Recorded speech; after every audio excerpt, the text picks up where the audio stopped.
Not long ago, I took a trip to South Carolina for a dear friend's wedding. While there, I met a number of colorful characters.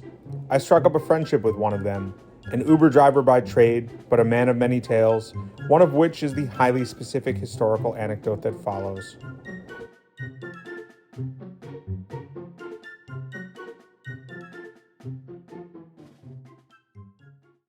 Go for it. Yeah, Jews in the South, in the United States, fought on the southern side in the Civil War at a higher rate than any other demographic group. Because they came here basically with what they could carry. You know, it's absolute typical pogrom, right? You know, you got a week to get out, and that's it. And so they felt very secure here. They felt very at home here. Now, obviously, I think that there was a lot of ambivalence about slavery, because Jews traditionally hate the idea of slavery. So that part of it was certainly problematical, but at the same time, they felt very welcomed here. And so in the Civil War times, like, you read diaries and accounts and letters of kids, Jewish kids from Charleston who fought. As a matter of fact, the only place in the world where there exists a Jewish military cemetery other than in Israel is in Richmond, Virginia. Now, it's not highly populated. I don't think there are more than 8 or 10 people buried there. But it was very much a thing. You can read accounts of people, like, from kids from Charleston training to, you know, go fight the war because they felt like they had something to hold on to here. This is a very, very strange fact that very, very few people know. There's no constituency whatsoever to hang on to the knowledge of this fact. But there was actually a book written about it by a guy from Memphis. Now, I don't know if you've ever been to Memphis, but Memphis has either the second, depending on who's telling the story. You know, if you're from Boca, then Memphis has the third largest observant Jewish community. If you're from Memphis, then Memphis has the second largest observant Jewish community. And so there's a guy who wrote a book about this that you can find in the bookstore at the Jewish Community Center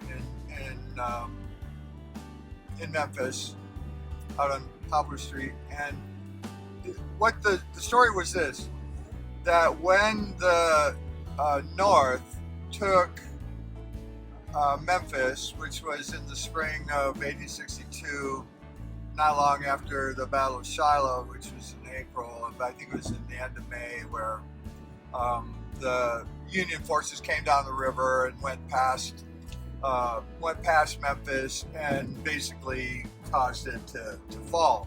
So the Union forces were in control of Memphis, and Grant promulgated an actual pogrom. I never knew that one existed in the Western Hemisphere until being in Memphis and finding out about that fact.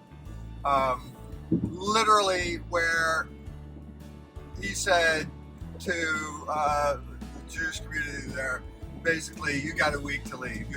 In a week, you're getting on a steamboat and going to Kentucky. And the justification that he used for it was that with these crazy rebel Jews in Memphis, there was no way that he was going to be able to hold Memphis for the Union, and so he just had to get rid of them.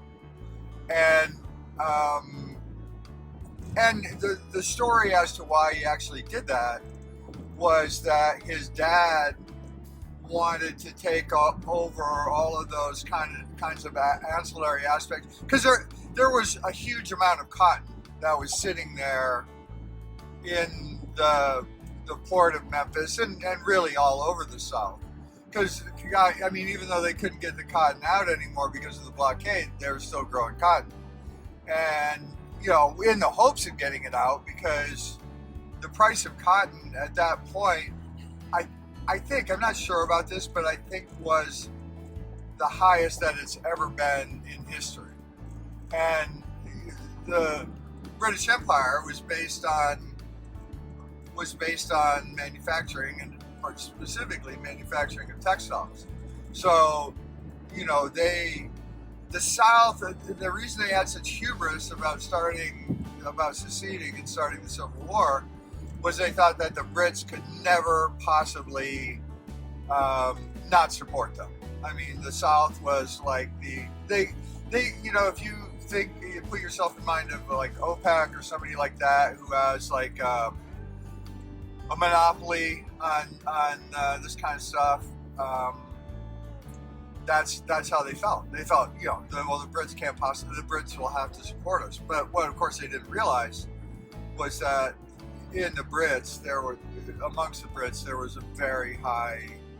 they had built a very high hatred of slavery. And so the Brits were very torn. They needed the cotton, but at the same time, they had a really hard time supporting slavery. So they just let the blockade stand. But Grant's dad wanted to take over. He wanted all that cotton. He wanted to be very rich. So he talked his son into shipping the Jews out of Memphis because of their position in the cotton trade. I mean, factoring, shipping. They didn't have plantations. They didn't grow cotton for the most part, or none that I really know of. But Grant's daddy wanted the rest of it. So, this is the funny sequelae to the story, is that, I mean, imagine traveling at that time, traveling from Memphis to Washington, D.C. Number one, you were passing through territory that was not controlled by the North, the railroads and so on. But a group of Gentile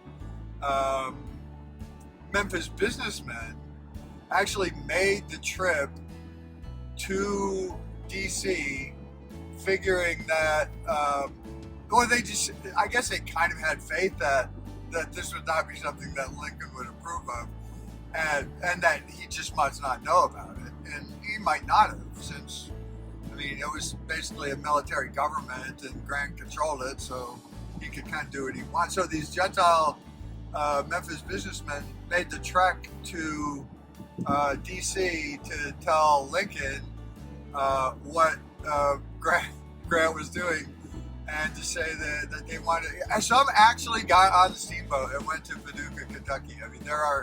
There are drawings, like those old wonder. I don't know if you've ever seen them, but the drawings, or maybe they were plates or prints that were in Harper's Magazine of the time.